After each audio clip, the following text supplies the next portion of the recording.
Patris et Filii et Spiritus Sancti.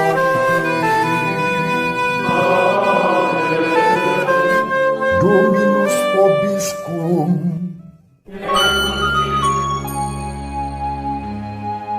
Sahabat peradaban kasih ekologis yang terkasih, selamat berjumpa dalam renungan harian bersama saya, Romo Alois Budi Purnomo PR, melalui channel ini. Semoga panjenengan selalu sehat, tetap semangat tanpa sambat, dan selalu bahagia kebahagiaan yang bersumber dari Tuhan Allah kita. Mari kita awali perjumpaan kita dengan bersatu di dalam doa. Allah Bapa yang Maha Kudus, Engkau selalu menawarkan kepada kami kesempatan untuk bertobat dan berbalik kepadamu. Perkenankanlah kami selalu membina sikap tobat, menyadari kelemahan kami di hadapan-Mu, dan membuka diri terhadap kasih kerahiman-Mu. Dengan pengantaraan Tuhan kami Yesus Kristus Putra-Mu, yang hidup dan berkuasa bersama Dikau dalam persatuan Roh Kudus, Allah yang Maha Esa, sepanjang segala masa. Amin. Sahabat peradaban kasih ekologis yang terkasih, mari kita baca Injil Matius bab 23 ayat 13 sampai 22. Pada suatu hari Yesus berkata kepada ahli-ahli Taurat dan orang-orang Farisi, "Celakalah kalian, hai ahli-ahli Taurat dan orang-orang Farisi, hai kalian orang-orang munafik, karena kalian menutup pintu kerajaan surga di depan orang. Sebab kalian sendiri tidak masuk dan kalian merintangi mereka yang berusaha masuk. Celakalah kalian, ahli-ahli Taurat dan orang-orang Farisi, hai kalian orang-orang munafik, sebab kalian menelan rumah janda-janda, sementara mengelabui indera orang dengan doa yang panjang-panjang. Sebab itu, kalian pasti akan menerima hukuman yang lebih berat. Celakalah kalian, hai ahli-ahli Taurat dan orang-orang Farisi, hai kalian orang-orang munafik, sebab kalian mengarungi lautan dan menjelajah daratan, untuk mempertobatkan satu orang saja menjadi penganut agamamu, dan sesudah ia bertobat, kalian menjadikan dia orang neraka yang 2 kali lebih jahat daripada kalian sendiri. Celakalah kalian, hai pemimpin-pemimpin buta yang berkata, bila bersumpah demi bait suci, sumpah itu tidak sah.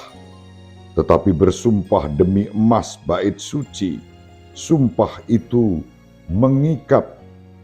Hai kalian orang-orang bodoh dan orang-orang buta, manakah yang lebih penting, emas atau bait suci yang menguduskan emas itu? Dan kalian berkata, bila bersumpah demi mezbah, sumpah itu tidak sah. Tetapi bersumpah demi persembahan yang ada di atasnya, sumpah itu mengikat. Hai kalian orang-orang buta, manakah yang lebih penting, persembahan atau mezbah yang menguduskan persembahan itu? Karena itu barang siapa bersumpah demi mezbah, ia bersumpah demi mezbah dan juga demi segala sesuatu yang terletak di atasnya. Dan barang siapa bersumpah demi bait suci, ia bersumpah demi bait suci dan juga demi dia yang diam di situ. Dan barang siapa bersumpah demi surga, ia bersumpah demi tahta Allah dan juga demi dia yang bersemayam di atasnya. Demikianlah sabda Tuhan. Terpujilah Kristus. Sahabat peradaban kasih ekologis yang terkasih, mungkin kita heran mendengarkan Injil pada hari ini. Yesus menyampaikan sabda yang keras kepada ahli-ahli Taurat dan orang-orang Farisi.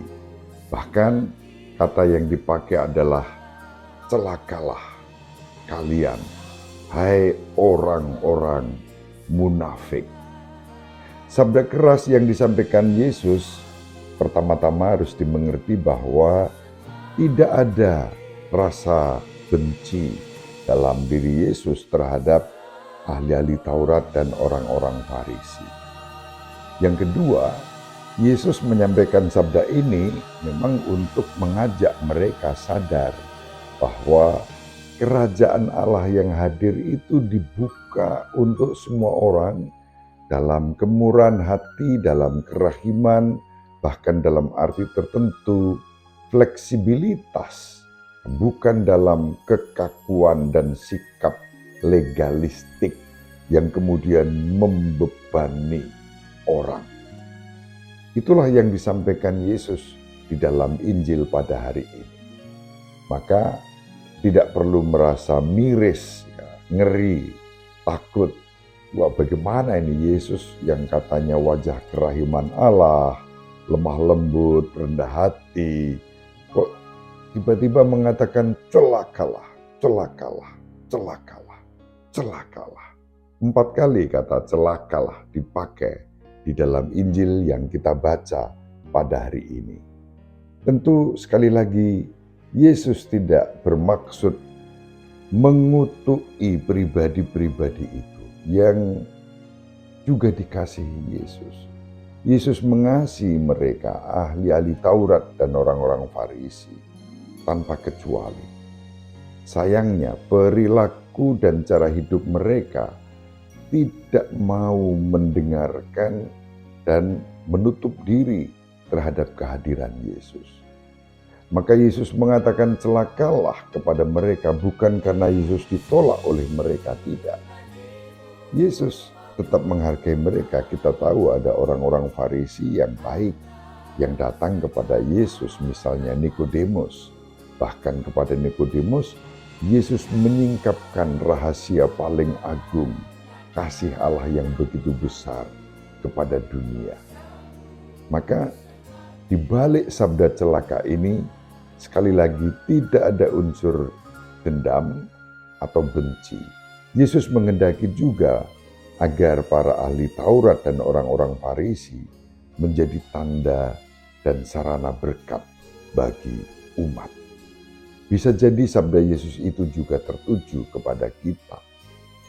Kalau kita memiliki sikap seperti ahli-ahli Taurat dan orang-orang Farisi yang selalu dikuasai oleh sikap arogan, merasa diri paling benar, dan kemudian merendahkan, menghina orang-orang lain yang berbeda dari kita. Mari kita mohon hati yang penuh syukur dalam mendengarkan sabda Tuhan, bukan ngeri, miris, dan takut, tetapi bersyukur. Sabda ini juga untuk memurnikan hidup kita agar semakin serupa dengan Yesus Kristus, Sang Penebus. Ibu Maria selalu mendoakan kita, Bapak Yusuf merestui kita dengan keheningannya. Semoga panjenengan semua sahabat peradaban kasih ekologis yang terkasih bersama seluruh anggota keluarga dimanapun berada, dibimbing, dilindungi, dan diberkati oleh Allah yang Maha Kuasa, Bapa dan Putera dan Roh Kudus. Amin. Terima kasih, salam sehat, tetap semangat tanpa sambat, selalu bahagia, kebahagiaan yang bersumber dari Tuhan Allah kita. Salve, shalom, salam sejahtera, berkah dalam. Sahabat peradaban kasih yang terkasih, sampai jumpa pada episode berikutnya. Terima kasih atas kebersamaan kita. Salam peradaban kasih ekologis, berkah dalam.